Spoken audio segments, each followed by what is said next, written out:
Tuhan bersamamu. Inilah Injil suci menurut Markus.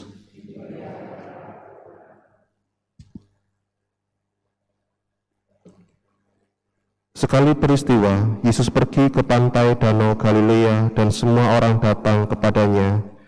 Yesus lalu mengajar mereka. Kemudian ketika meninggalkan tempat itu, ia melihat Lewi, anak Alfeus, duduk di rumah cukai. Yesus berkata kepadanya, "Ikutlah aku." Maka berdirilah Lewi lalu mengikuti Yesus. Kemudian Yesus makan di rumah Lewi. Banyak pemungut cukai dan orang berdosa makan bersama dengan dia dan para muridnya, sebab banyak orang yang mengikuti dia. Waktu ahli-ahli Taurat dari golongan Farisi melihat bahwa Yesus makan bersama dengan pemungut cukai dan orang berdosa, berkatalah mereka kepada murid-muridnya, "Mengapa gurumu makan bersama dengan pemungut cukai dan orang berdosa?" Yesus mendengar pertanyaan itu dan berkata kepada mereka, "Bukan orang sehat yang memerlukan tabib, tetapi orang sakit. Aku datang bukan untuk memanggil orang benar, melainkan orang berdosa." Demikianlah sabda Tuhan.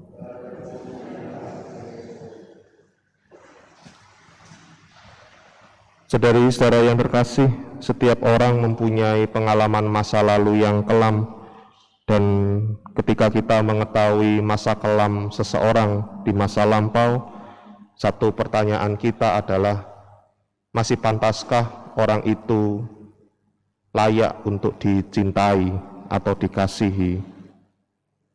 Dalam bacaan Injil, pertanyaan semacam ini kemudian dijawab secara langsung oleh Tuhan Yesus, bukan dengan perkataan tetapi dengan sebuah tindakan, di mana Tuhan Yesus setelah mengajar banyak orang yang ada di sekitarnya, ia memanggil Lewi dan makan di rumahnya serta makan bersama pemungut cukai dan orang berdosa.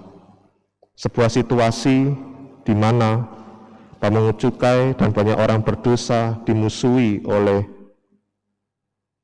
banyak orang Yahudi saat itu. Tetapi kita melihat bagaimanakah sikap hati belas kasih Tuhan Yesus yang datang untuk memanggil orang yang berdosa, mau makan bersama mereka. Maka perlulah kita melihat, ternyata kita ini dapat diselamatkan karena belas kasih Tuhan yang menggerakkan dirinya untuk datang kepada kita. Dan memang itulah yang kemudian dikatakan oleh Tuhan Yesus kepada ahli Taurat dari golongan Farisi ketika mereka mencibir sikap Tuhan Yesus, "Bukan orang sehat yang memerlukan tabib, tetapi orang sakit. Aku datang bukan untuk memanggil orang benar, melainkan orang berdosa." Saudara-saudara yang terkasih, tentulah dengan pengalaman Yesus yang memanggil Lewi dan Yesus yang makan bersama pemungut cukai dan orang berdosa, kita bersyukur bahwa Tuhan Allah masih memperhatikan diri kita, mencintai kita, meskipun dalam pengalaman hidup kita mempunyai kelemahan. Satu hal ketika Tuhan senantiasa mencintai diri kita adalah, apakah kita mau senantiasa hidup di dalam Yesus dengan segala kelemahan dan kerapuan kita.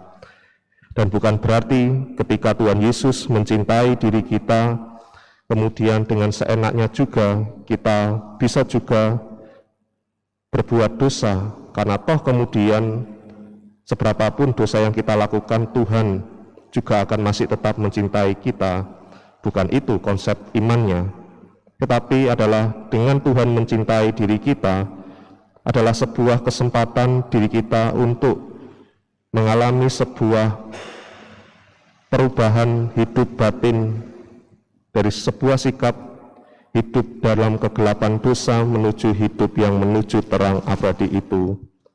Maka pantaslah kita ini disebut sebagai pribadi-pribadi pendosa yang dicintai oleh Tuhan. Karena setiap kali kita mempunyai permasalahan, kita mempunyai pegangan hidup kita, yaitu Allah yang senantiasa mencintai kita dan tidak pernah meninggalkan diri kita. Maka saudara-saudara yang terkasih, terhadap pengalaman kita yang buruk di masa lampau, dan dengan pertolongan Tuhan yang senantiasa Maha Rahim memberikan pendampingan dan menerima kita apa adanya, mari kita senantiasa bersyukur kepada Tuhan dan semakin mendekatkan diri kepada Tuhan dan melakukan kehendak Tuhan Yesus, agar kita semakin nyata, merasakan secara nyata rahmat belas kasih Tuhan dalam diri kita.